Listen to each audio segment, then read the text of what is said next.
Ladies and gentlemen, please silence your phones and hush your babies. The show is about to start. Hi everyone, let's try that again, shall we? I've just spent the past couple of minutes talking to no one because I forgot to press the button that says go live. So here we are. My inability to use the technology aside, let's talk tonight about a couple of question and answer sessions that through the miracle of technology we were able to witness.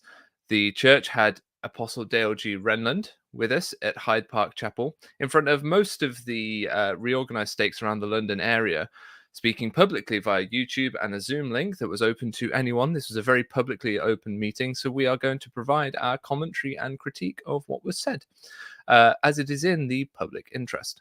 And we will also be referencing and discussing a meeting that was had in Coventry Stake, meetings that have been held there of this type for a while now, where they try and answer people's difficult questions, concerns, etc. It's a really positive thing that the Coventry Stake has been doing for a while now. And we want to sit here and praise it a little bit. And we had someone that was there in person who will give us all the details a little bit later on. But we're going to start with the Apostle because, you know, he's the big ticket item. And to help me do that, I have a couple of the Brit Vengers with me. Right, here we go. Let's get it going. Right. Hello, both. Hello. Okay. Hello, old chap. How are you? Hello. I'm stressed, if I'm honest. The moment the meeting ended, I'm there trying to cut up clips and get stuff ready so that you beautiful people can see exactly what it is that we're talking about tonight. In this, like I said, very public meeting. And I think the public nature of it can't be overstated enough, because this wasn't something that is said behind closed doors with just a few leaders. This was said to a large view. They said 400 people through YouTube, I think they said at one point, to well over 100 people in the room there. So yeah, it was a lot. But I think it's interesting that this is almost 3 years since we had, maybe 2.5 years since we had our British rescue in Hyde Park Chapel with 3 apostles turning up, which, you know, the church sent me snotty letters from their lawyer, and I got my first taste of what it's like to kind of go to bat with the church a little bit. So you know, I've got smarter and wiser since then, I think. So anyway, yeah, it's interesting that actually I think this is going to have more impact than what Keith Erickson did when he was wandering around in early 2022, kind of just jabbering away. And I still never forget how dismissive he was of my question, because I phrased it in a way that he didn't like. I said there was a paper that came out of BYU. Like, well, universities don't publish papers, individuals do. I was like, oh, all right, Keith, cool. You're going to now answer the substance of my question, please, and thank you. I'm not bitter about it at all. Clearly not. Before that, in November 2021, there was the 3 apostles who spoke at Hyde Park Chapel and all this sort of stuff. So yeah, I think now 2.5 years later, the Renlunds come back to try and extend the British rescue, see if they can do a bit more. And I have to say, no spoilers, but I feel like some of what they said might actually help some people. So if you came here for stuff that's just critical of the church, nothing positive, see you later, because we're going to say some positive things tonight, if I can stop scratching my eye. People, please rescue me from myself. Let's start talking about this. Is that a tell that he's lying or something? I feel like I'm going to have some stuff. Just if what you're here for is criticism, it's okay. I got you covered. We can do that too. I'm not saying it won't be there. I was saying if you're here for nothing but that, we might have some good things to say as well. Sorry. I am well excited. This is going to be interesting. Yeah. I do genuinely think I have something in my eye, which I'm aware of the irony. Many people in the comments tell me to get the beam out of my own eye before I start. No, Nemo. It's a feeling. We're middle class British. You don't understand. You're having a feeling. I'm having Just a feeling. ignore Am it.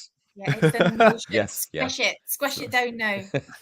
Genuinely got If something you in do my need eye. to go and rub your eye for a moment, like what I think it is important to acknowledge, because you never do this, Nemo, is that you've been working super hard on this. This has been, I mean, you're shaking your head, but this was really quite sort of last minute for you to do. We don't know what's going to happen until it's being said. You're making all of those arrangements. You're getting the gang together. You're coordinating time notes. You're doing all of that stuff, and also this is your personal journey is involved in this too. So I just want to acknowledge the really hard work that you put in and remind everyone that you can make a donation. Well, thanks, Jane, because what that has done is it has if you kicked off can't the cry British part after of that me. and wash it out, nothing will work. That's kicked off the British part of me now that will shut down all emotion and refuse to believe nice things about myself. Let's talk about Renlund, shall we?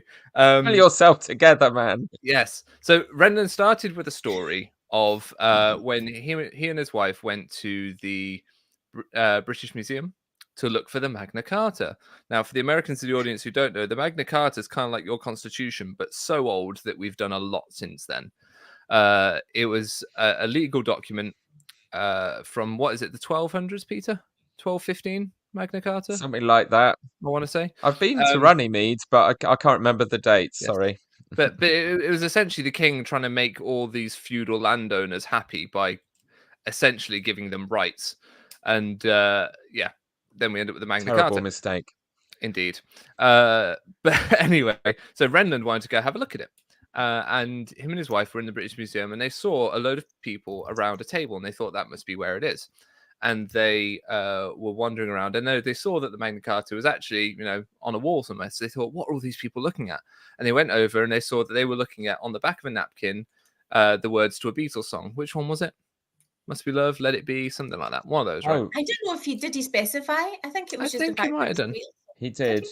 Yeah, but anyway, it was a Beatles song, right? Do we really care? Oh. They're only a national treasure. So the Beatles song was there, and I predicted it before he said it. I said, oh, this is going to be a talk about where our focus is, blah, blah, blah. And sure enough, this is what he said. Sometimes we focus on the wrong things. Yeah.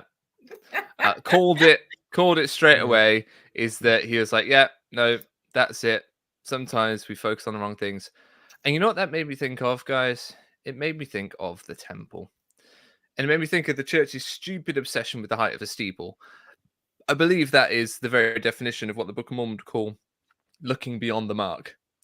I think focusing so much on the height of the steeple is just nonsense. It's never mattered to anyone. I'll have more to say about that in coming days and weeks. But yeah, he's on a roll still. Yeah, nonsense. Anyway, so let's carry on. Let's add some more things, and Peter can fill. Peter, what did you think of his initial sort of opening remarks?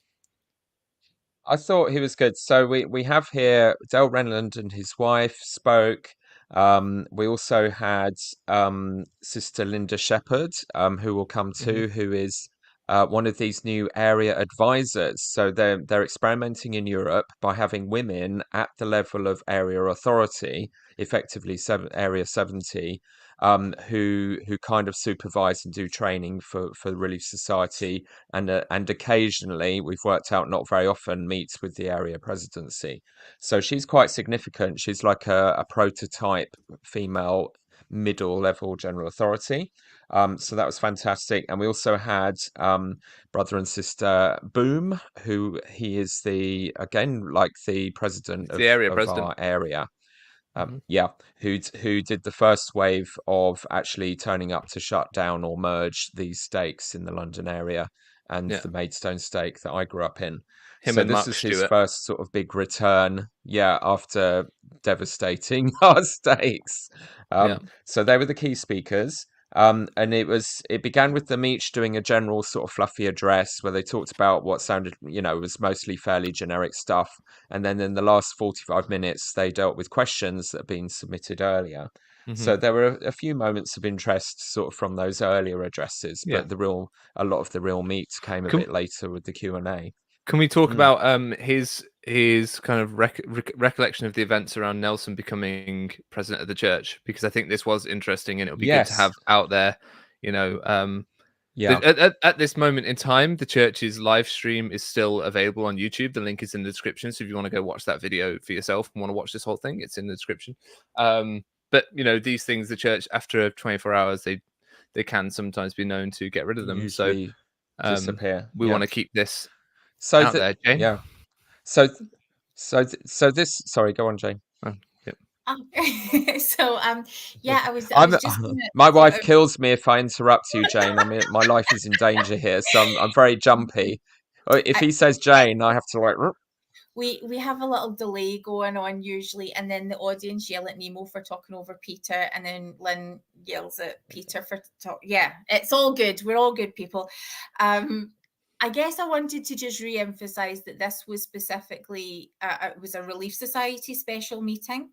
I think most of the Relief Society, most of the wards and stakes, I think in the UK didn't really know that this was happening. If it was, so it was very much sort of down in the region where it was happening. It was promoted, which is really disappointing because lots of people needed to hear the content.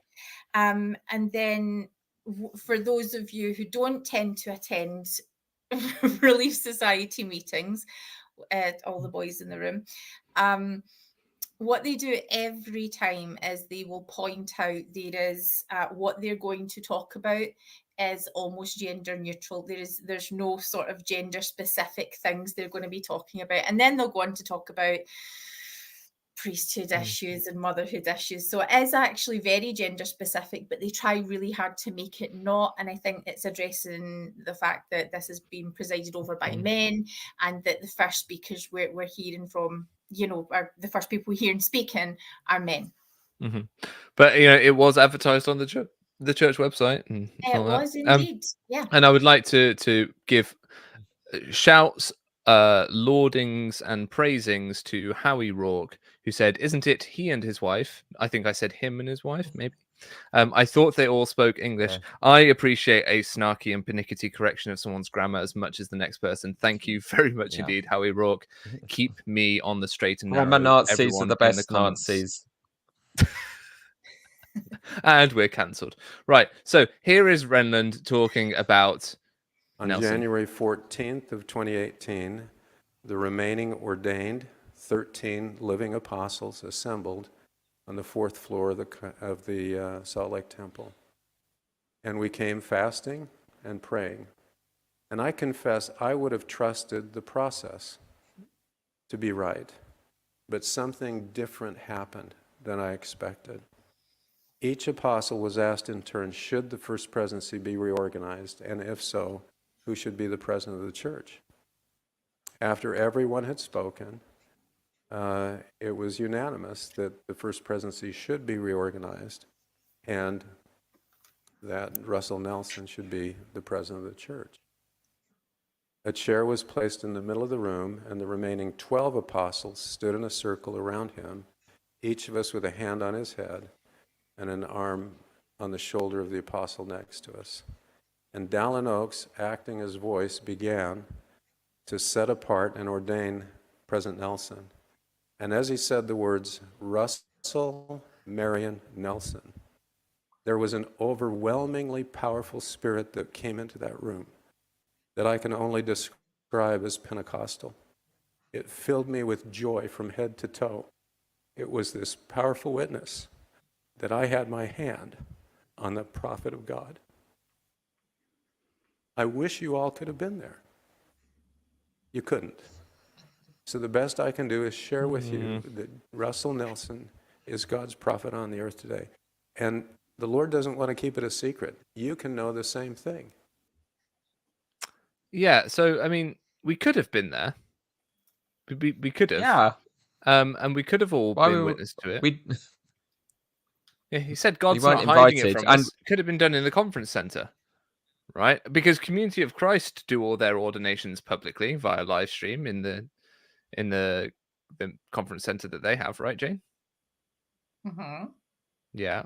Right. So yeah, it could have been done. Go I on, think Peter. the other context here, of course, is, as we've discussed many times before, this was all done in secret. There was no sustaining or opposing vote first. There was no seeking of common consent.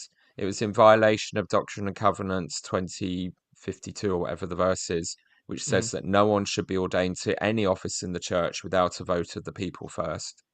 So this was all, amongst themselves. So of course they felt good. They were in the special room where the secret special thing is happening. Um, it's and he said he would trust the process being automatically the oldest serving apostle becomes the next prophet. He's trying to add some kind of gift of prophecy and revelation thing to an ordinance they'd already started before he had that witness, and that really powerful experience. And that should be something we all experience when they present his name to us for a sustaining opposing vote before ordaining these people, and then only telling us about it the next day. There's Peter, so many messed up could I jump things in about and just this. ask you about this, because you always talk about the possibilities for the church and the big ideas and the things that make you really excited. What if we explored that idea that he presented? He wanted to, or he was comfortable trusting the process. He shows up to trust the process. That's what most active Latter-day Saints are doing, showing up and trusting the process. If someone had have suggested to him, look, have you thought about maybe doing things a little bit differently? The resistance to that would naturally come up. But it happened, and it happened differently. And he was able to, he would describe it as a testimony. He is a testimony of this. It's Pentecostal. All of these wonderful things are happening. Wouldn't it be incredible to see a risk-taking church like that? Risk-taking people like that. You're in leadership. You should be having these experiences all the time. You have to be able to take risks if you're in leadership. And then the other big thing for me is, who asked? Someone asks if should we reorder. Who asked you that question? I mean, we can I speculate. don't think We it was know, but Jesus. well, was it Jesus? Was it a lawyer? Was it a cleaner outside in the temple? Was it what happened there? Because we don't actually know what that process was, and that would be really exciting to know about. We could know. And I doubt his wife was there. I mean, that's something was his wife? Yes, just like even with there? Patrick This Kieran. really significant moment. Mhm. So Patrick Kieran described his call to be an apostle outside of the usual cycle of being sustained first in a general conference. And he was just told, "We've called you." He said yes. He didn't even ask his wife first, No. which I And the think when handbook Elder Gong says, talked about his experience, he did first. Yeah, sorry, go on. well, the handbook says that Yeah. you should consult with the spouse of the individual who is being called, essentially. So I don't understand why the handbook applies to us, but not to them. And that seems to be the double standard that's at play. I'm sorry, Yeah. I have to just So- get to ask that. Right, okay. When we're thinking of the who asked, the person who would have been in authority at that time, am I right in saying was Russell M. Nelson? Yeah. Would it be him that asked? He was the senior member of the Quorum of the 12. Reorganize this? Is that like, who would have had the authority to ask that question? And unless it is Jesus himself, is he suggesting this reorganization? Carry on. Yeah, it's a system stacked in the favor of the presiding member of the Quorum. So his wife wasn't consulted, and then they shuffled him off straight away to be ordained as an apostle with no vote of the people, Kieran. without even asking his wife, Patrick Kieran. And he's been doing that for months until the April conference when he was finally sustained retrospectively. And every time I discuss this with people, they're all like, well, there's these sort of exceptions. You can ordain an elder in the stake and then retrospectively vote later, which shouldn't happen. This would never happen with a bishop. This is the process. Trust the process. A bishop would be presented in ward conference to the ward they're going to preside over for a sustaining or opposing vote before they would ever be set apart, or a stake president. So again, it's this complete inconsistency in how these people get to be a little club amongst themselves. They've got their system down. They used to be able to go for years in between ordaining a new prophet if they wanted to. The apostles would rule. I think it basically comes down to the fact that financially, the church is a corporation soul in the name of the president of the church. So they have to have an immediate, instant succession that occurs straight away with no faffing because of the money. And that's a tail wagging the dog against common consent.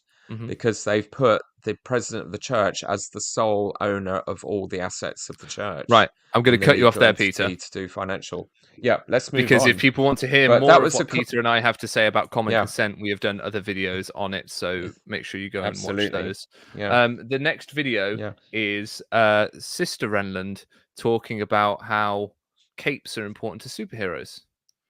And I think this is showing how they and I wish they would do this more on these slightly more intimate, but yet still public meetings. They will be a bit more themselves. They'll show a little bit more character. They'll be a little bit more humorous. And I wish we had more of it at General Conference, to be honest. I wish they were this personable at General Conference. And I think this is why we should let the wives of apostles speak more often. So let's grab this clip up real quick. Here we go. So that is this one. Okay. My observation, superheroes generally have one thing in common, and that is a cape, a superhero cape. So tonight, all the way from my home in Salt Lake, I brought the closest thing I have to a superhero cape to show you tonight.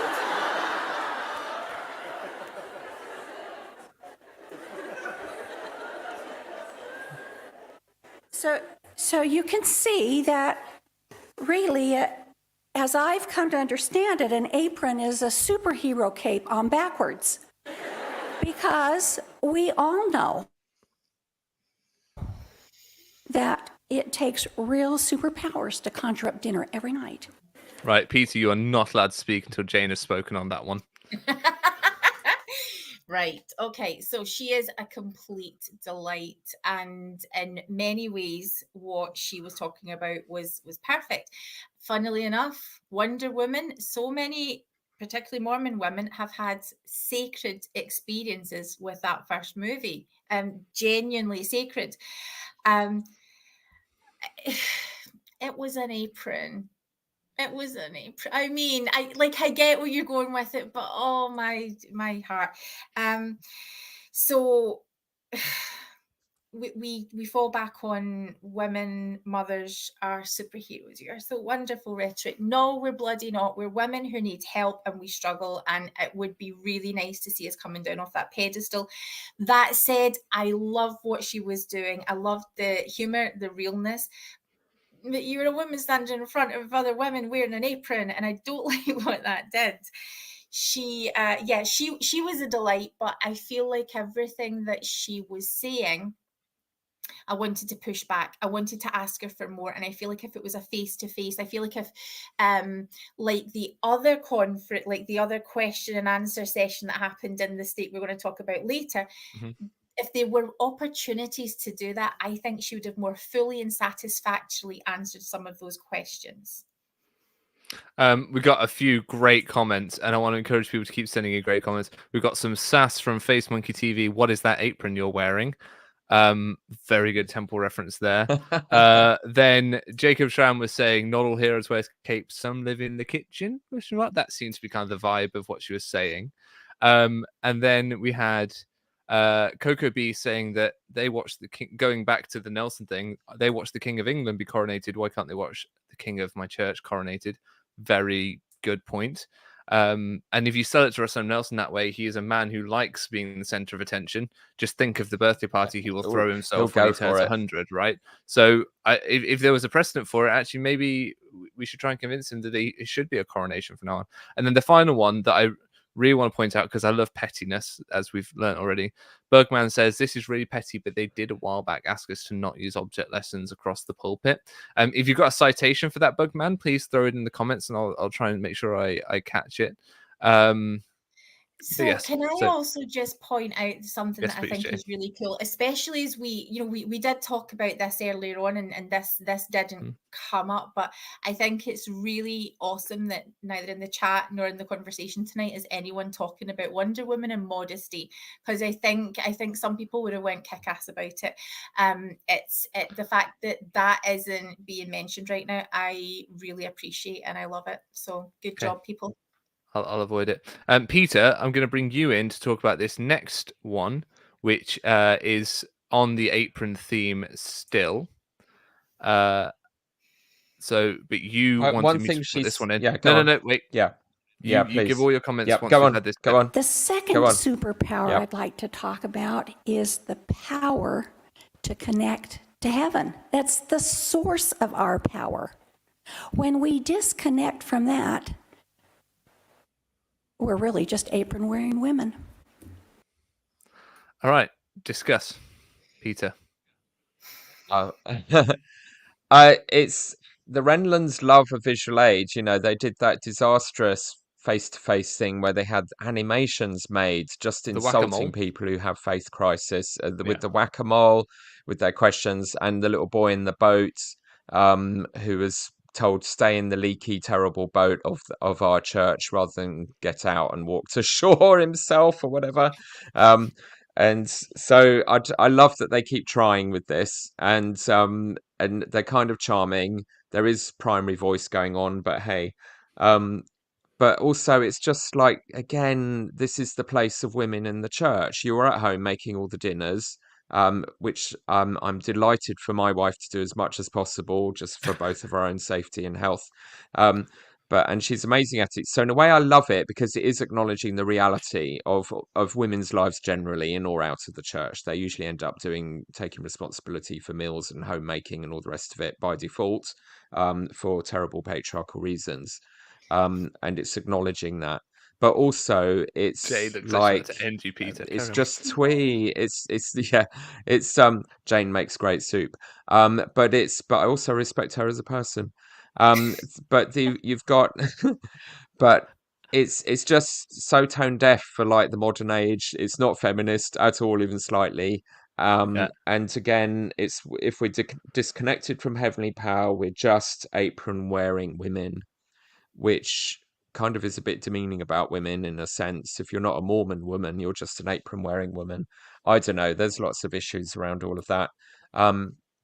But I love that they're trying to have a sense of humor. And we just watched her do a whole talk wearing a kitchen apron.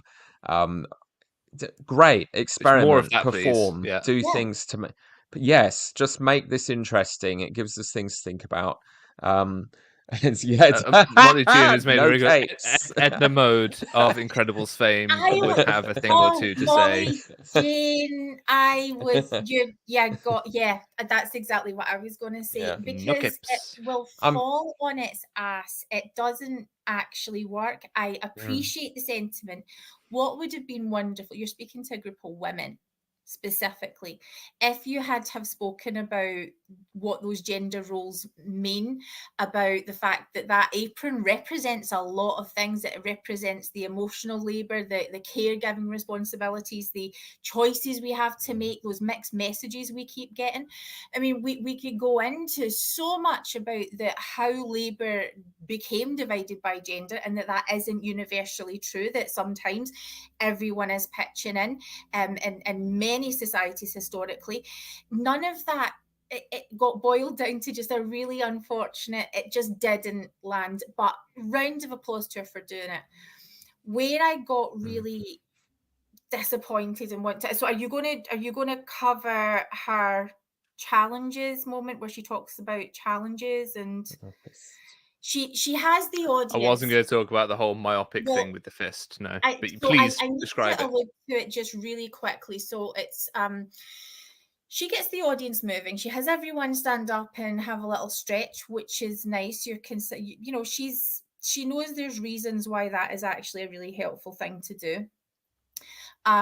She then does this object lesson, with in front of you, if you hold your fist in front of your face, and we're already there. We know the point is, if you're looking too closely at the thing right in front of your face, then you need to be keeping a perspective, and if you look up, then you're going to. Now, here's my problem with that. She describes this fist in front of your face. She describes that as being challenges. What's that word? Challenges, annoyances, and pet peeves. All three things. Challenges, annoyances, and pet peeves. And I want to just really emphasize some of this, because, yeah, that's valid. It's not great. It's a coping strategy to sort of look at priorities, look at the bigger picture, look around. It's also, it can be a little bit ableist, because if there is literally something that is restricting your vision, then you have to focus on the thing that's restricting your vision and have it removed. Sometimes this is a very real issue for people. But most importantly, you don't get to bring some of the issues that people are actually having. That sometimes a pet peeve is different from, I can't go to church anymore because I trusted them and they have abused my child. That is not the same thing. And you don't get to put those three things into the same category. Yes, sometimes we're going to get annoyed. And I get that. It's a whole other spectrum from people who have experienced, you know, who have not been made to feel welcome because they are gay. This isn't just a shift in perspective that's needed. There are institutional problems that's more than about your perspective. Yeah. And I think it's teaching a level of passiveness in people to say, oh, if there's a problem in your way, just look around, just ignore it, just move past it, focus on the other things. Yeah. Is that, well, no, sometimes you have to, because it's about controlling what you can control and learning to, what's the serenity prayer, right? Give grace to accept the things that I cannot control.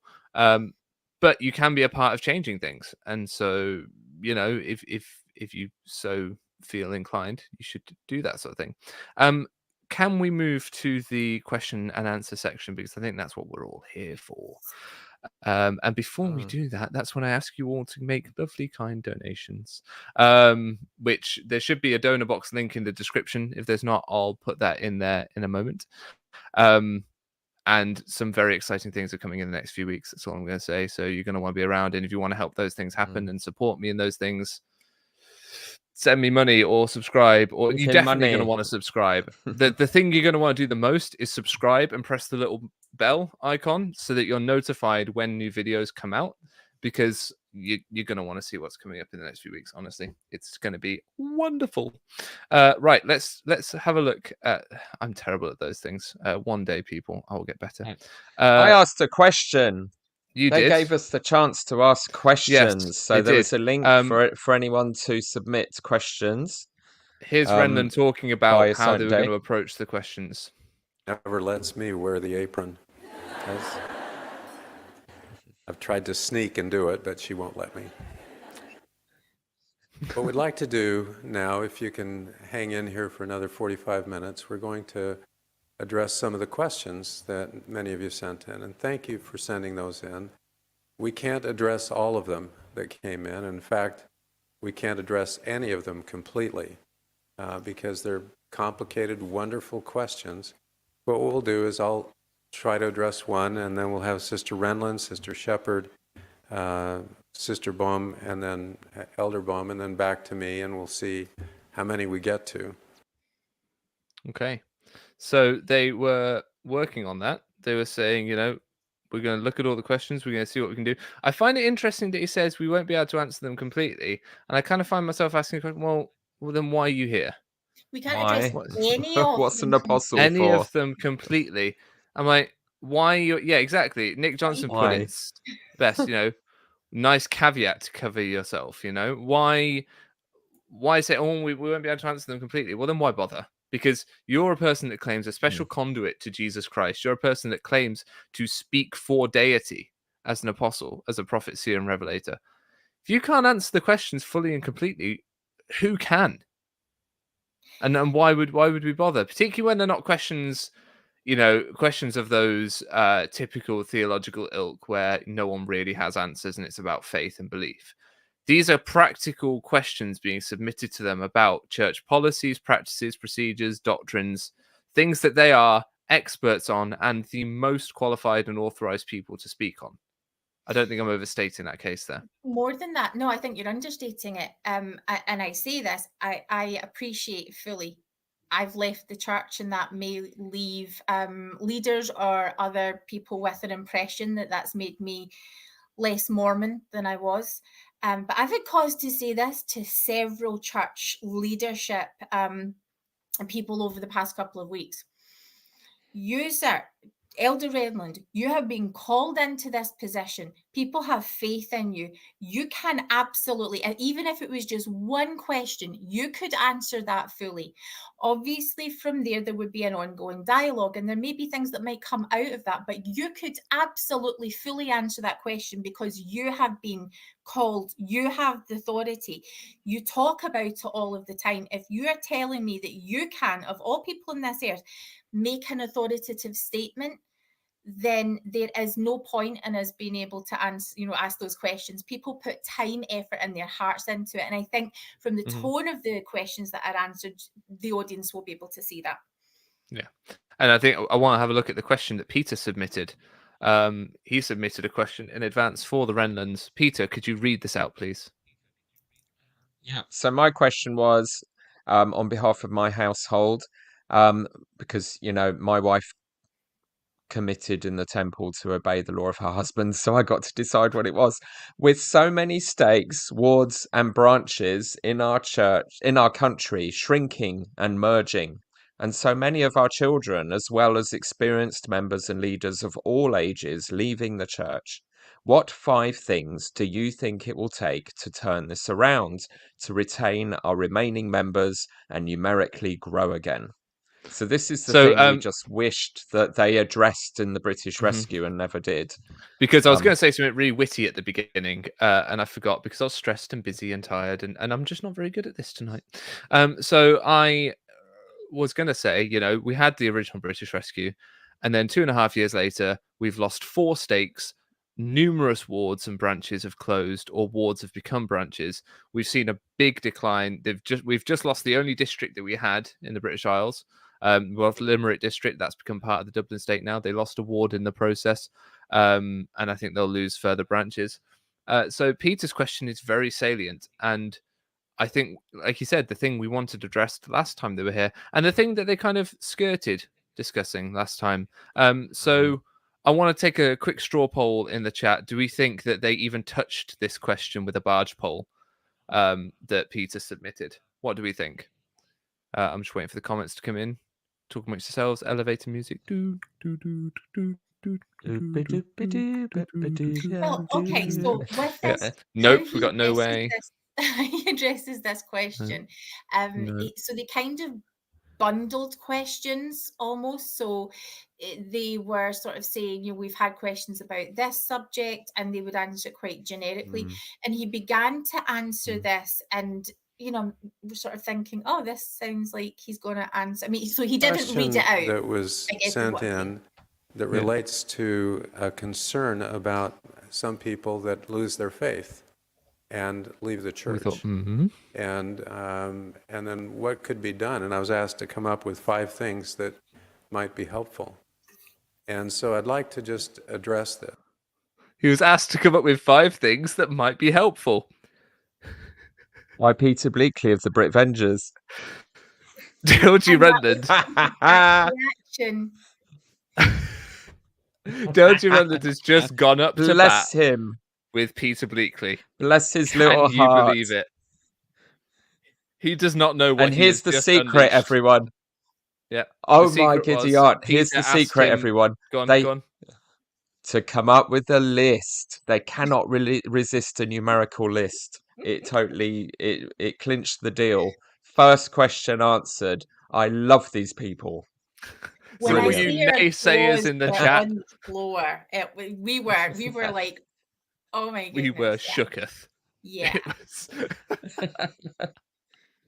I cannot believe it. And it feels a little bit gloaty, and I do feel like we're kind of gloating. But it was very clearly a reference to Peter's question. Yeah, and the fact that he chose to answer that, well done, because Peter's been asking these questions for how long?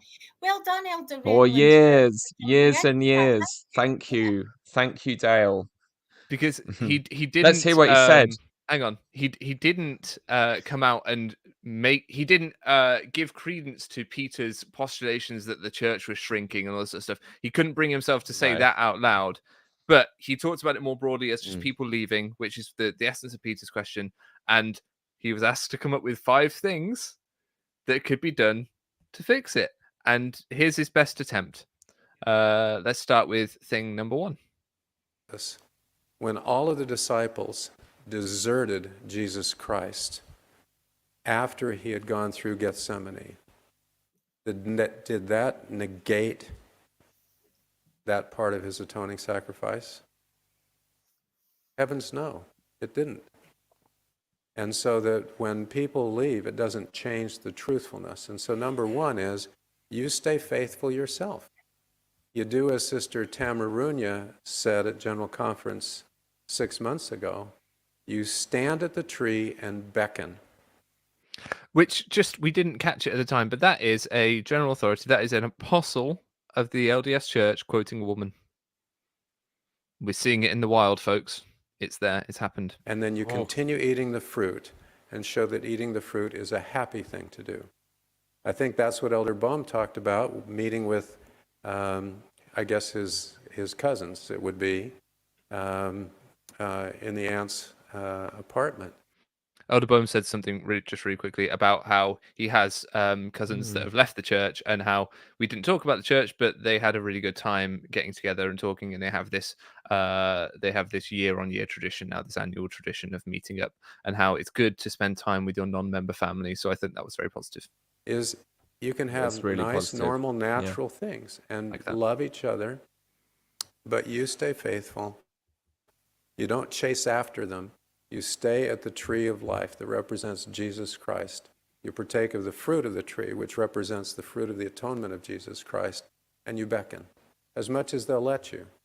You don't become a nag. You don't become someone who scolds. You just love and you beckon. Okay, thoughts, Peter, on the first part of the answer to your question? I found that really interesting, because there was this ensign a couple of years ago that was very much targeted at what to do when your relatives leave the church or have a truth crisis or whatever. And one of there was only one of about 5 articles was in any way saying what he just said about just loving people unconditionally and still being in their lives. The other 4, and some in extreme vitriol, said, no, you at every opportunity, you must keep bearing your testimony to these family members all the time. So definitely being a nag, definitely being harassing them effectively. Don't compromise. Don't ever let them know that their lifestyle is acceptable to you. You know, there's some real nasty, rabid stuff said. And there was just this one article out of them all that was just love people unconditionally. So I'm so pleased to hear from him that that's his conclusion, you know, that's the best answer. Obviously, because maybe they've worked out that the judgmental nagging doesn't actually work ever.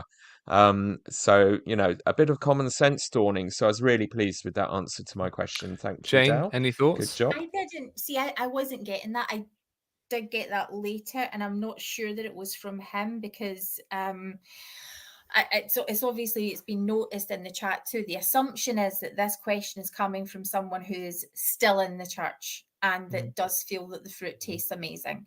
So it's of note. And of course, his audience who are listening primarily are made up of people who are in. He immediately starts referencing apostles who abandoned Jesus, and then and I think this sort of drifts into the second part of his answer. You know, he's calling them careless and disobedient. Now, I don't think he really intended to do that, but he was using that type of language, and it really became descriptive of the people that he was talking about. So there was an othering, people who have left, abandoned, disobedient, and careless, and it's horrible. I mean, that's just not respectful. What they have found is the fruit doesn't taste all that, or the road to the fruit is, you know, littered with barriers. This is not going to be okay for me. You can stand and beckon all you like, but this is not okay. He does go on to see other fascinating things and good things, but that was problematic for me. Yeah, I think what's interesting though is we know intuitively that he is never going to say, ask them why they don't want the fruit anymore, Yeah, because yeah. that's not what you He do said, in don't an go after organization them. like this, Don't right? go after Yeah. them. No, The you just mo- stay where you are, carry on putting on the performance, and maybe they'll come back. Yeah, But I mean, don't you go into where they're at. call me conditioned or Don't call me don't naive leave or the whatever. fold. But yeah, I think the best we can expect is just be kind to those that leave without following them out yourself. That's almost the best message you can kind of expect.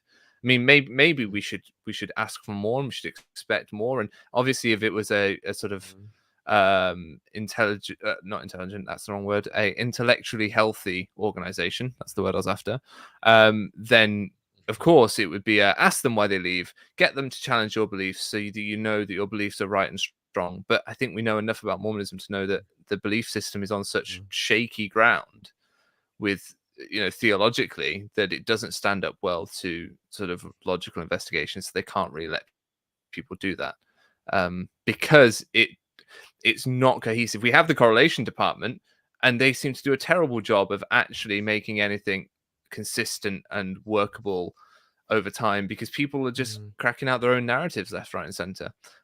Let's go to the next part As of we his hear this evening. Thing is that there's a concern that one might have for one's children. So that was you saying, And this Peter, is, that if you children think might about leave. this for just a moment, this, I believe, is an important principle. Your success as a mother is measured primarily by your commitment to helping your children become faithful disciples of Jesus Christ. Your success isn't measured by whether they become successful, become faithful disciples of Christ. It's your commitment that matters. And of course you're going to love and fret and worry and pray for. But if that's your commitment to try to help them become faithful disciples of Jesus Christ, you are a successful mother regardless of the outcome. I want to go to the mother in the room. That doesn't Jane. work. So That near doesn't work. yet so far. And because I'm applauding, because the guilt from the women in that room, men and, you know, men too, but primarily it falls on the women who are judged and judge themselves because their children leave. This question comes up in every single Relief Society discussion. So yes, they are judging themselves. To hear a message, look, you're the issue here. If this is where you want to be, if this is what's important to you, the path of discipleship, then fantastic. That's wonderful. So you got so close to that. It nearly did it. But yeah, so if you're teaching your children well enough, that's good enough. And it's unsatisfactory. It doesn't quite get there. It's he could have backed it up almost with the Joseph Smith, teach them correct principles and let them govern themselves. And he could have just gone, you know, We've got mothers, that in your job is just Mormonism. to teach your kids whatever, Yeah. and then let them get on. And more, how about if your kids are trying their best to be good people, if that's what you taught them, then that's a really good thing. And you have no control over, you know, the moral choices that your children make in adulthood. You have no control over their path of spirituality. You raise them the best way you know how, and that's how you parent. There's still an inherent judgment in it that the expected path is the same one as you pick. And that's not how kids or parenting works. And how do Peter, you quick judge that thoughts? someone tried hard enough? Because it works. You know, you can't separate the two. There is only And- one criteria for knowing if you mothered enough. Yeah. And And hang on, earlier on it there's, was I mean, said there's that we even are not scriptures saved about by our it. hard work. Yeah. I mean, he's They about to made a take a point of that. deep dive into the opposite of what Jane was saying. You know, it's about to get a lot worse with the stuff about sealing. Yeah, Yeah. I guess I want to really underline, because it is so significant, that people that I love, people that I know, women are being judged because of how their children live, whether in the church or out of it, and that it's done shamelessly, and that it's done openly, and it is completely unacceptable. Now, I would love to hear rhetoric like that coming from our leader, you know, that we don't get to judge what our children's choices are. And more than that, we don't get to judge what other people's children's choices are. And how about those children are just fine? Let's go on to the next bit of what he said, because it is going to get worse. This is what James E. Faust, President Faust, said at General Conference in 2003. 3, and he was quoting a prior prophet, seer, and revelator, Orson F. Whitney, quoting Joseph Smith. So this is prophet to the third power. President Faust said, I believe and accept the comforting statement of Elder Orson F. Whitney. The prophet Joseph Smith declared, and he never taught more comforting doctrine, that the eternal sealings of faithful parents and the divine promises made to them for valiant service in the cause of truth would save not only themselves, but likewise their posterity. Though some of the sheep may wander, the eye of the shepherd is upon them, and sooner or later they will feel the tentacles of divine providence reaching out after them and drawing them back to the fold. Either in this life or in the life to come, they will return. They'll have to pay their debt to justice, they'll suffer for their sins, and they may tread a thorny path. But if it leads them at last, like the penitent prodigal, to a loving and forgiving Father's heart and home, the painful experience will not have been in vain. Pray for your careless and disobedient children. Hold on to them with your faith. Hope on, trust on, till you see the salvation of God. You stand at the tree that represents Jesus Christ. You partake of the fruit that represents the fruit of the atonement. And you beckon and invite. And you pray and you hope that the Lord will watch over them. He will. Your success as a mother is measured primarily by your commitment to helping your children become faithful disciples of Jesus Christ. It's not based on an outcome measure of whether they choose to follow your teachings. Jane? No sad heaven. No sad heaven anymore. There we go. Winner. Ta-da! Winner. Because But yes. yeah. Hmm. Well, Peter? this is so problematic because it's like having the second anointing where you don't have to keep the commandments anymore. You've got your one-way ticket to heaven just because you happen to be in the club, in the in crowd. So this sealing, this is a very dangerous doctrine, and repeatedly over the decades, apostles and prophets have taught it, skirted around it, contradicted it. But again, it puts this incredible pressure. You have to stay at the tree. That means you have to keep paying tithing. You have to keep your temple recommend. You have to hold on to, as this linchpin for your entire apostate family, you have to be the faithful person so that you get your sealing blessings fulfilled. And then, after they've atoned for their own sins, so there's that whole blood atonement doctrine in there, after they've suffered for the sins that they wouldn't repent of, no, they don't go to the celestial kingdom or the terrestrial like everyone else, as we've been taught repeatedly recently in General Conference by President Nelson, by Dalian Oaks. No, your kids get a magic ticket. They just get swept up. It's like being the rich kid who doesn't actually have to pay the punishment or Yeah.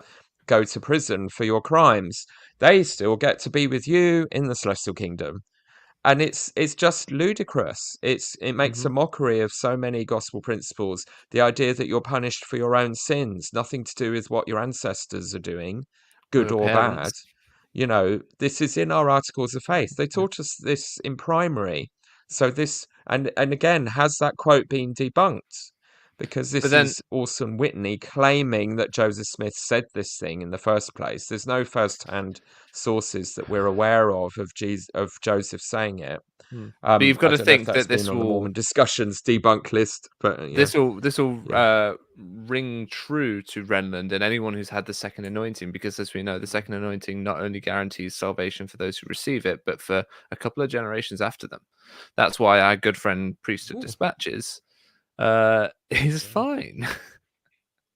so he would have you believe. That's what he'd have you think anyway. But yeah, so we know that the second anointing it goes through a few generations. So it's problematic again. So That if this is undermines true, the yeah, articles of faith. yeah. So they are selling through temple recommends and tithing to an exclusive club by a cheat, It's a thing you can indulgences. get for a computer game.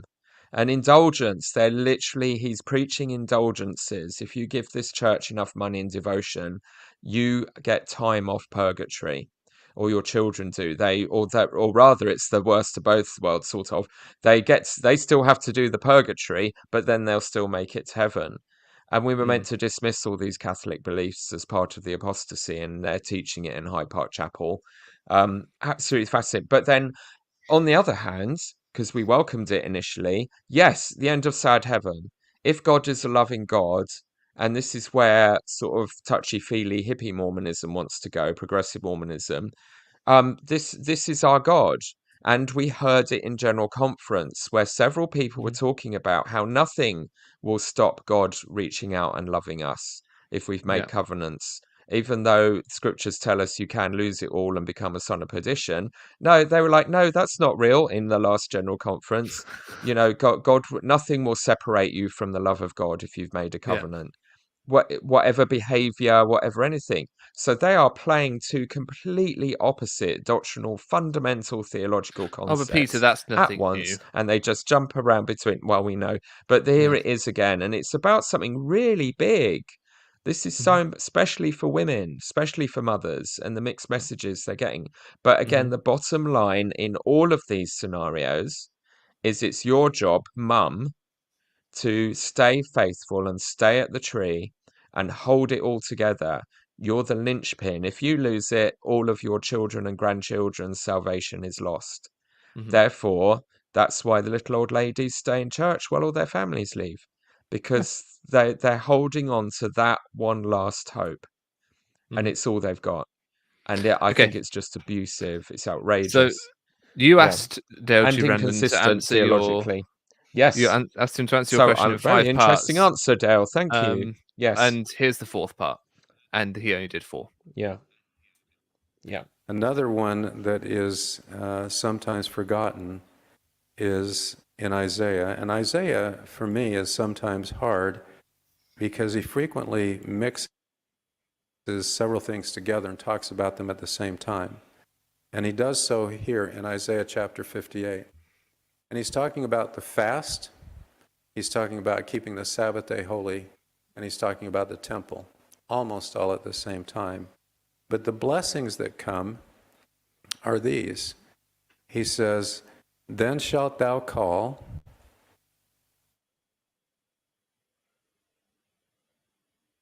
and the Lord shall answer thee. Thou shalt cry, and he shall say, Here I am. The Lord shall guide thee continually, satisfy thy soul." And then this, "And they that shall be of thee," meaning your posterity, "they that shall be of thee shall build the old waste places. Thou shalt raise up the foundations of many generations, and thou shalt be called the repairer of the breach, the restorer of paths to dwell in. If thou turn away thy foot from the Sabbath, from doing thy pleasure on my holy day, and call the Sabbath a delight, the holy of the Lord, then these blessings will come. I will cause thee to ride upon the high places of the earth." The high places of the earth, when Isaiah talks that way, he is talking temple and the blessings of the temple.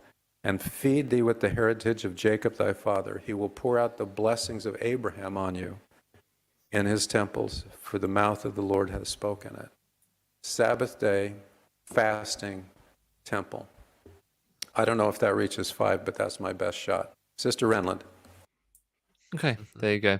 I don't think we need to go into that because it was a lot of waffle, to be honest. It was just do all the right things and that will fix it all. And it's, well, that's not particularly helpful. Let's go. Also, how straight you can into- interpret scriptures 100 different ways. It might have been referring to Jesus as the person who does that, as the descendant of Jacob, Yeah. Should we have a look at Sister Shepherd?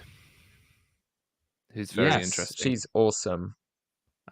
Because Wow. we then got, just before Sister Shepherd goes on, we got Sister Renlund talking about balance, talking about the need for balance and how balance is really important. And I just want to point out that David A. Bednar said on an Instagram live that there's no such thing as balance, so stop striving for it, don't worry. So there's just another little inconsistency between apostles there.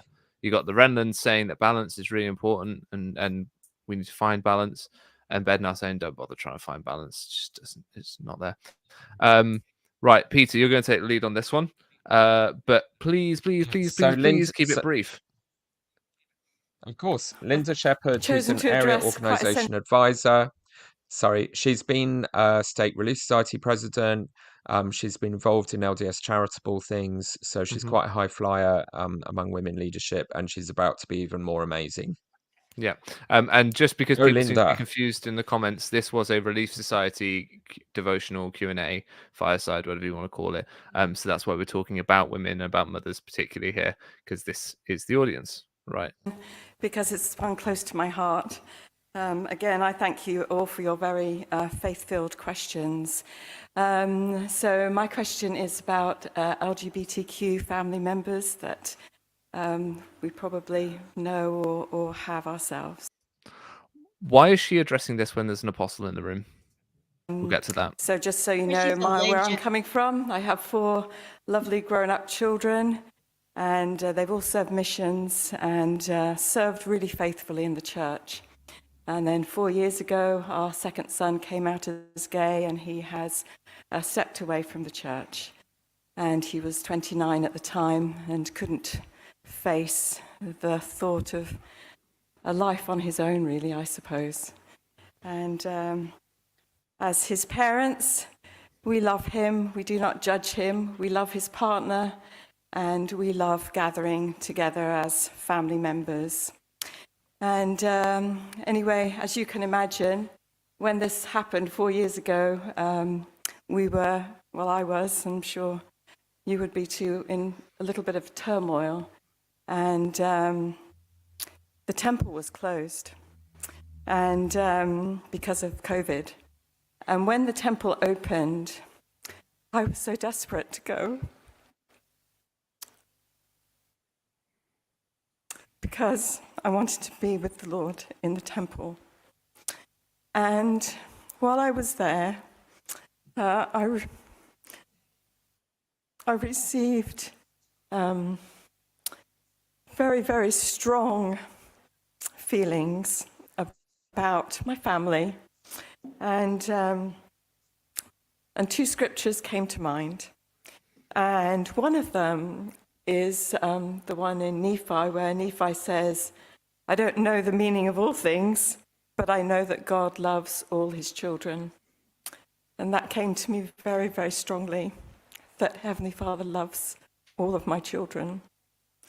And then the second scripture, and I'll see if I can get it up here without my phone going off. Sorry, everybody. This is section 101. Verse 16, and the words that came to my mind in the temple were, for all flesh is in mine hands. And when I went to find the scripture, it's section 101, verse 16. It says, therefore,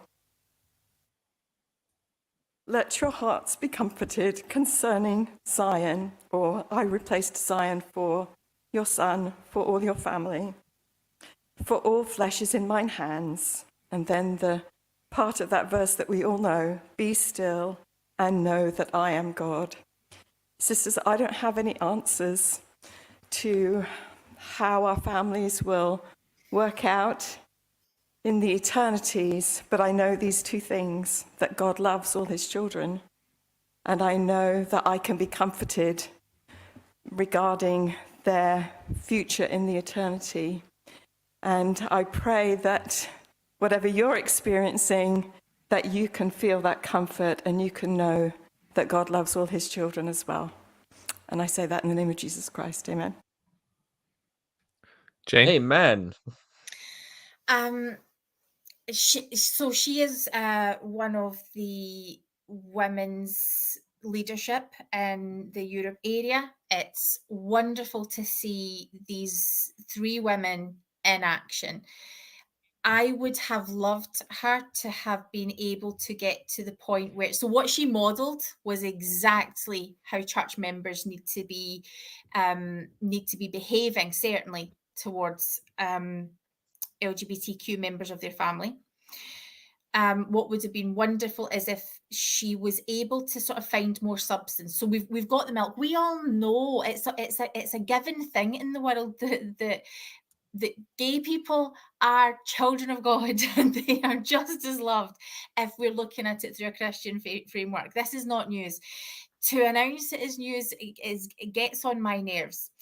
But she got there, she said the right things, and she's demonstrated this is how families should be acting, and not the examples of children being disowned or there's tension in relationships because they're gay, and that she would speak about it publicly. She's not the first in the UK, she's not the first leader to do that in recent weeks, and it's really worth noticing this behaviour being modelled. What I was hoping for, and we'd mentioned this before the show went live, this is a Relief Society meeting. She should have had all of the authority to be able to sort of give us the doctrinal meat or a future vision of the church that she would be able to present to the listeners. The person who is called and is able to do that is Elder Renlund. And I was aching for him to stand up and give us more, because you could have comforted that woman. You could have comforted the people who asked that question. This wasn't her question, or if it was her question, it wasn't only her question, it was submitted. Here's what I would have, what I would expect, what I think people should be able to expect from church leadership. Elder Renlund should have used the opportunity, first of all, to thank her, to comfort her, to stand up immediately after she had finished speaking, to thank her, to acknowledge her pain. I would have loved him to apologise that children don't always feel safe. People in the LGBTQ community don't always feel safe at church, and that there are these things about what the eternities will look like for them. I would have loved to have heard him say, I promise you that things will change. I promise you that I will see to it personally that we are discussing it, that the doctrine of the church makes it clear that you are made in the image of God, and that this is how so many of you are feeling right now. I will personally be looking at what our church is going to be doing to support people at Pride, to support family members, and no more of this division based on sexuality and gender. He could have said that, and I hope that is actually how he feels. That's a perfect segue to what Sister Renlund said about garments. So let's throw that up on screen. Sisters, can we talk? There were several questions about temple garments. Now, I'm not going to be talking about underwear. Who wants to talk about that? I'm going to be talking about temple garments, or the garment of the holy priesthood. There were a couple of questions about fit and fabric. Your concerns are not new. They have been heard. The Relief Society General Presidency and Beehive Clothing has been working on this for some time. So stay tuned. Help is on the way. In the meantime, may I encourage you to read in the handbook section 27.2 that deals with the temple garment, where it says, during the initiatory members' covenant to wear the temple garment, and what it represents, our relationship with God and our commitment to obey keep our covenants made in the temple. We also understand that the garment is representative of the veil of the temple, which is representative of Jesus Christ. So I would encourage you, while you patiently wait for new styles and fabrics, to go to the temple frequently. Do your best to wear what is available here, and think about the symbolism that the garment carries. There we go. There's some secret news for us. New garments are on the way. That's a scoop. But the solution in the meantime is just keep wearing them. You have to just Carry on keep wearing suffering. them. Come on, carry on No, suffering until we sort that's it not out. That's what that she was is saying. not the message. No, the message is Go on to then, Jane, women, fight no, you're back. supposed to wear them more. You're supposed to be wearing them. You know, all of you women in TikTok who are having the audacity to film yourself wearing your sportswear or, heaven forbid, swimwear, or, you know, you show your porn shoulders. No, we can't be having that. So this question that she was presenting, women have asked about garments. Yeah, the question that they're actually asking is about how come women are being, you know, sort of the target of this doubling down of this rhetoric around garments. What's happening here? How practical is it? And I'll tell you exactly what they're saying as well, because we have been saying it for the past, since garments were first instituted. She mentions fit and fabric. When you are breastfeeding, when you are getting yeast infections, when you are getting vaginismus, there is such a list of things. We're working on it. You've been working on it for how long? And you can't get around to saying, women, you don't have to wear 4 potential layers of fabric next to your vagina. What you can do is look after your health, and you can wear no garments when you need to wear no garments for the sake of your health. That is responsible messaging. Fit and fabric, we're working on it. Underwear. Who wants to talk about underwear? Women want to talk about underwear. We have women who don't know how to be fitted for bras. The most common garment related sort of temple-ish underwear question is, women in the chat who you all know, bras over or under? That's what people are asking. People want some details. Women who don't know how to, when they're not wearing garments, how do I buy underwear? They don't know what styles, what fit of briefs. So yeah, it's a big question. And actually, in a room full of women, we could be answering those questions fully and frankly, because we are grown-ups. You could talk to us about menstruation. She later talks about the transition from young women into Relief Society. Things like that would be extremely valid. Baptisms in the temple, when young women are still being told that they can't be baptized, or the extremely impractical things have to happen. So yeah, women are asking about garments. Is that when they're on their period, they can't be baptized in the temple?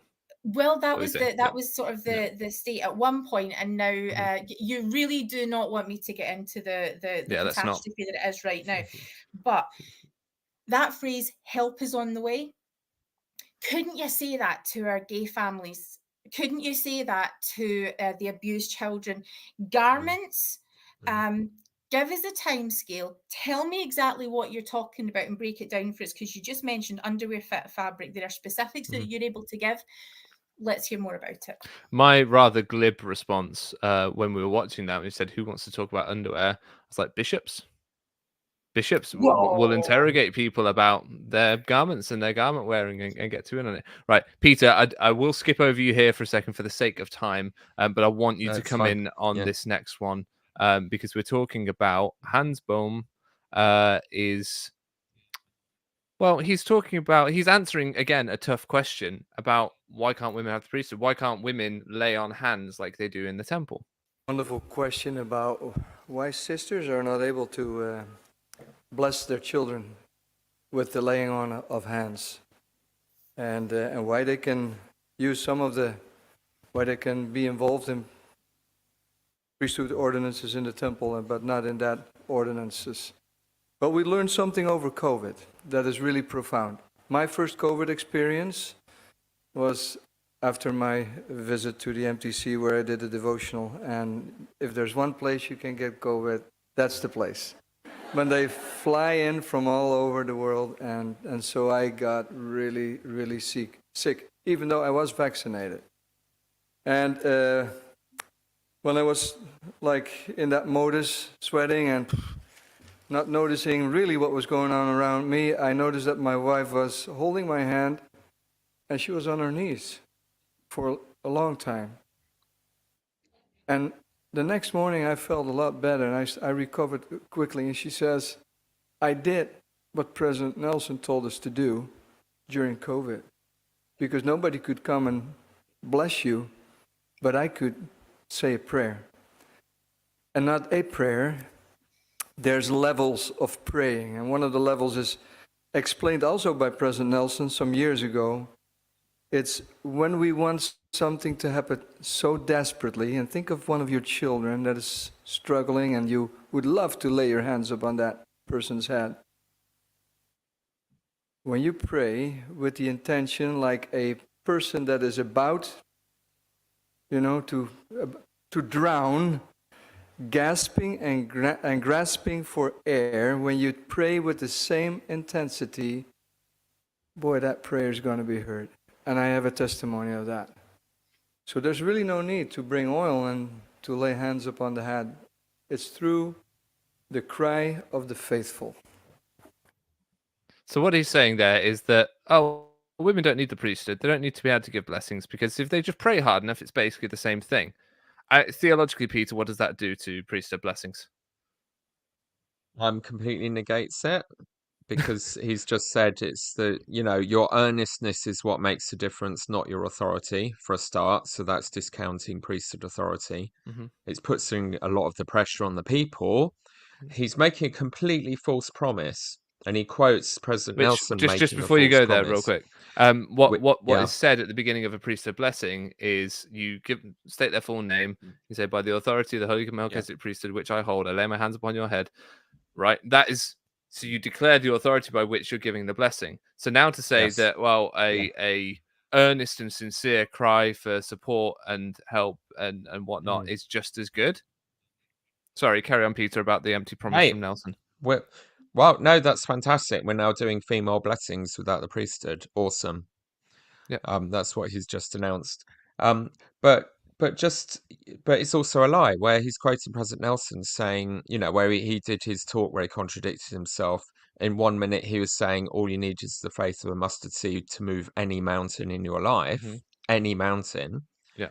But then he said, yeah, but if it doesn't move, it's just God's got his own timetable. Well, it can't be both. And we keep coming up against this over and over again. There was a talk about it in my ward today. Literally, pray. It's really important. God answers your prayers. But if he doesn't answer your prayer, it's because he's got something better for you, or it wasn't the right time. Well, how then do you know you've exercised enough faith? And when you've got a dying spouse or a child, and you're being told by these people that the more earnest and desperate and fasty and whatever you are in your prayers, the more effective that prayer will be, and then the person still dies, whose fault is that? That's yours for not being earnest enough. This is so dangerous. It's messed up in the head. It makes me livid. This is evil to teach that to people, and then their miracle doesn't happen. And then they'll just flip to the excuse, oh, well, it wasn't your time, or God had another plan. Well, don't tell people that the degree of earnestness, even more than priesthood itself, is what makes the difference for a miracle happening. My wife, very wise. Yes, So the prayer only works if you pray at the right level. Yeah. And then that, as you know, Nemo is a priesthood holder, although not allowed to use your priests at the moment without any church discipline and for no good reason. There's a lot of angst around giving people blessings and what's expected of you, and you may not feel worthy and all of that, but you have all these soothing messages, so it doesn't matter. It's the faith of the person you're blessing that is being accessed when you give a blessing. There's all these workarounds, but these people cannot sing from the same hymn sheet. They contradict each other and themselves constantly, and they just keep it all fluffy, as we've heard with these answers about what to do about your LGBTQ children. God just loves them. It will be fine. Things will work out. Everything, the house always wins. It's always God's will. If your prayer worked or it didn't work, still believe. It's all proof of But God. it's Bednar's whole And "do you have the faith not to be healed" thing, right? Yeah. Yeah, Jane, real It's quick, and then all we're going to go nonsense, but into it's messing.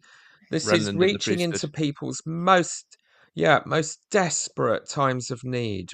When religion is meant to be there to support you, they are giving people. They're setting bear traps for people when their loved ones are sick or dying or they need a miracle urgently. They are not being responsible in their contradictory messaging. It sets bear traps for people to be hurt and broken and worry and blame themselves. Always So blame if people themselves. hadn't got the It's your message that fault. Peter is very mad Yeah. about this, he is, and has every right to be.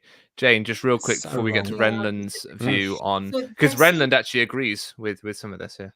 Yeah, this is significant to men who have been told that they cannot exercise the priesthood for whatever reason, like Nemo and Peter. And it infuriates me and it disappoints me, because these are worthy men that haven't done anything wrong. And in that sense, this is a level playing field. But in the other sense, this is specifically a women's meeting. And the questions that would have been asked would have been along the lines of things that have been asked in the chat. We used to be able to bless. Why can't we bless? Why can't we bless our babies? That was specifically referred to in the question, blessing our children. Now, when women specifically are providing care in the home and amongst friends, women, and I'm sort of thinking about issues of, colicky children, babies in those sort of, year-old sort of stages, partners with aching backs, aching muscles. We use oil and we soothe, we speak, we communicate to that person. There is a natural sort of connection there for women and healing work, and what we are being denied is access to formalize that in a spiritual way. So many women across the world, that's how they connect, and we're not being allowed to do it. And we're asking and to suggest that it's basically just if you do a good heart prayer, it's the same thing. We want to equate touch with the divine. Right. Thank you. Well, I think Renlund agrees with some of this, that, and I've noticed this narrative shift a lot, and it is going to continue in the coming days, weeks, and years. This narrative shift around what the priesthood actually is. And I'm reminded, I wish I had time to put it in here, but I'm reminded of what Boyd K. Packer said. He basically came out and said, don't go try and tell me that when women are involved in things that are overseen by the priesthood, that they're somehow exercising priesthood power, because they're not. And now we're absolutely having that narrative being brought to bear by current leaders. So let's hear it. God's power is given to earth in many ways, but one important thing to know is that priesthood does not equal men. Priesthood does not equal men. Let's continue. Priesthood equals God's power and authority. There's a portion of that he has given to men through priesthood ordination. There's some that comes through priesthood keys. There's some that comes through a setting apart. There's some that comes through covenants. There's some that come through this extraordinary prayer of faith that Elder Bohm talked about. There's some that God has reserved. He has not given the keys of resurrection to the earth. He's not given the keys of being able to make spirit children. So there's a whole bunch that he has reserved. But his power is not restricted to just this priesthood ordination. It comes to women in a number of ways. And especially in the sealing ordinance, it's that as a man and a woman enter an order of the priesthood, that neither could enter singly. They enter it together. All right, so that's the last of our clips. And there you go. Priesthood doesn't equal men, because there's lots of different ways in which the priesthood power works within the church, and some of that's by men, some of that's by women, some of that's by everyone. Jane?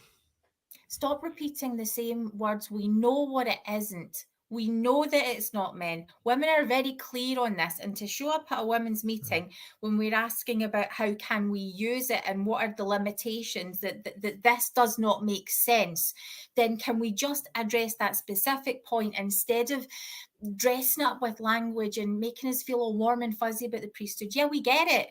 It's there. We know we can access it, but you won't authorize it. Mm-hmm. Not Peter? you anymore. but you know what I mean. I don't. Thank you. Yeah, I mean, I found this really interesting because obviously that one of the biggest hoo-has recently has been the reaction to Annette Dennis of the Really Society Mhm. Presidency claiming that women have, as you She know, said no other religious are organization given that I know of gives priesthood greater does power and more, authority to empowers women. women more. Yeah, and referring this idea, and then we had the president um sort of talking about how she begins every day listening to a talk by President Nelson, and but then blagging about how she was a working mother, we now find with a nanny, which means she totally disobeyed the prophets and what they were saying when she was being a young working mother. And all this mixed messaging around, the hypocrisy, the layers of contradicting themselves, and all of that. It's just a mess. I don't know if are you going to show the Ruth Renlund thing about single sisters marrying I outside the was going to talk church? about it real quick, so let me just run through Yeah. that So I'll because just summarize that quickly. sure. Yeah. If you want me to do that. Yeah, go So on then. this is quite important. She deals with the question, therefore I must do it. She deals with the question for single sisters saying, should I marry outside the church? Because we all know there's someone there was a meme recently about men in the church are like parking spaces in a car park. They're either taken or they're handicapped, to use the American term. Which is a bit brutal, but I think very true. There's so few men in the church who are active compared to women that anyone eligible for marriage is usually snapped up already, and the rest are really struggling to be someone you should marry, usually for your own safety. Therefore, and one of the first things I covered in my podcast was how easily nearly half of women in the church are being lied to. They are never going to be able to marry in the temple. That's how bad the numbers are when you actually analyze them. Nearly half of women will simply not be able to marry in the temple because there won't be a priesthood holder for them. And And so, what her was Ruth answer was Renlund's amazing. solution? She quoted her husband talking about in conference how we need to take off and land on our own runways, which is great, possibly sexual metaphor. And it was what he was talking about was personal revelation. And she said there is no one way to be a Latter-day Saint woman, Okay. which is like the Sunstone More slogan. than There are one many way, yeah. ways to Mormon. Mhm. And that was brilliant because she's basically saying that's for you to get personal revelation about. To which I would add, statistically, the vast majority of people leave this church. You've got just as much chance of a long-term faithful temple marriage by marrying a nice non-member who's a decent guy that you're not going to get divorced from, because so many desperate Latter-day Saints, either too young and foolish and pressurized, or just desperate, marry very unsuitable people and end up getting divorced, and that didn't work. So I would absolutely back that up. Just find the right person for you and let God get them in the church. If it's so Yeah. good, they will be running into the church's Okay. arms. Well, So we're I about loved to that. That was wonderful. Yeah. we're about to bring Sarah on. So Sarah's in the green room. So Yeah. if she is Oh, listening, I can can I see that do she's watching on. one quick No, you final can't, comment Peter. before we get Not to Sarah's? no All no right no then, go on no. then. You can't. You can in a second, but first I have to tell people that if you would Okay, like no to worries, that's fine. complain about Peter's handicapped parking commentary, his email address is write it. mormoncivilwar@gmail.com. You don't need to email me about it. Because I often am the one that receives the complaints about Peter. You can write to him if you've got a problem with what he said. Right, Peter, have your final Bring it on. comments. Yeah. Oh no, just you can make up your own Mormonism. The overall Make a full message for screen me for from this. this is the Peter rant isn't this great news, everyone? You can, from the full range of what's being taught, half of what these people said directly contradicts what the current living prophet is teaching. Not dead ones, the living one. Saying there's God's love is unconditional, saying no, Nelson and Oakes and others have been teaching very clearly that God's love is not unconditional. He's not reaching out to you regardless. You have to be cooperating and keeping the commandments. Then his love is extended fully towards you. And they've taught that, but you heard the opposite message here today. Your LGBTQ children, God just loves you. He's giving spiritual messages to these people that their children will be fine and they're all wrapped up in his arms. But the actual leaders of the church are teaching the opposite, very specifically, that literally other lesser kingdoms of glory, away from the one the righteous will be in, were created for the LGBTQ people and others who won't abide by the celestial laws of heterosexual marriage, polygamous or otherwise. So just the message here, people, there is a good Mormonism in all of this. There is a Mormonism that is forward thinking, that is inclusive, that reflects genuine compassion and all inclusive love. We've heard several examples of it in the mix this evening, quoting prophets from the mouths of prophets, from general authorities, male and female, of our church. You can be a cafeteria Mormon because everyone is, and they always have been. That's the big secret. Therefore, come to church, love this religion. You decide what your beliefs are because you can find a quote from Jane, an apostle backing up literally anything you want. do you want to And push there are back on some that? nicer versions that you can make out of that. But I like that, Peter. Thank you. Jane, your Yeah. final thoughts? But unordained women do not have anything like equal power. That little ordination thing makes all the difference in nearly Yeah. all the things that matter. Thank you, Peter. Yeah, Jane. final thoughts. So it was a really good meeting. I really enjoyed it. I think the Renlunds and particularly Sister, is it Sister Burton? It was really good. There are people with whom I think, Shepherd. given the chance, they would have, we would have been able to sort of push back. We would have been able to push for more. So I would have loved to have seen that question format. It was great that they crammed so much in, but also if you'd have just focused on one and we could have had a deep dive into one thing, I would have loved that. Give women more autonomy, I guess, is what I'm saying. And yeah, I want to see, where is my podcasting wife? Apparently she's around somewhere. Too busy. So I think we'll have to come back to the Coventry debacle Okay. another evening. Okay. We've been here for an hour and a half. This isn't Mormon stories, folks. We've got lives to lead. We've got people to see. We've got friends to hang out with. I'm not here to take up all your time. Well, That's no what shade I to John Dillon. I can do do love the man. then, if she's not here, is I can tell you that the steak question answer session, which has been happening in Coventry, and it's chaired by the wonderful David Eaton, who started a podcast of his very own, and we will be putting him through his paces just shortly on the show. He makes sure that everyone gets a proper answer to their questions. He will put it out to the panel, come back to the questioner, and make sure that it's being answered. So that format is phenomenal. Sarah asked particular questions around LGBTQ issues and also around the issue of integrity. So I'm sure that she'll have plenty of more to say about it. But what we did get to hear was a progressive church as a place that is more kind of aspirational. And I would have loved to have heard that tonight from the Relief Society meeting. Women are innovators. In the UK, we have an opportunity to try new things. I would love to see a bit of that happening here, particularly with Linda speaking, because she has this new calling. There's so much to be done with it. I want to hear what you're experiencing. So I'm asking for more of her and more of this kind of thing where we actually engage in dialogues. They did not back away from tough questions tonight. Yeah, it was good. It was good. Yeah. So this is where I get awesome to put myself full screen and say thank you very much, everyone, for watching. If you want to support this kind of work, these kinds of videos, the time it takes to go sit through all this stuff and draw it together and whatnot, you can make a monthly donation in the description box. $10, $20 a month is really, really helpful to help me keep doing this full time and spending all my time doing this. If you can't do that or you don't want to do that, totally fine. You can hit the like button, which tells me that you liked this video, which is helpful, and it tells YouTube you liked it too, and so they will then send it to people who watch the sort of stuff that you watch. So that's always helpful. And like I said, big things are coming in the next few weeks, so hit subscribe, hit the little notification bell so you know what's going to happen, and I'm really excited to share my upcoming adventures with you. So until then, I will see you later. Take care. Be nice.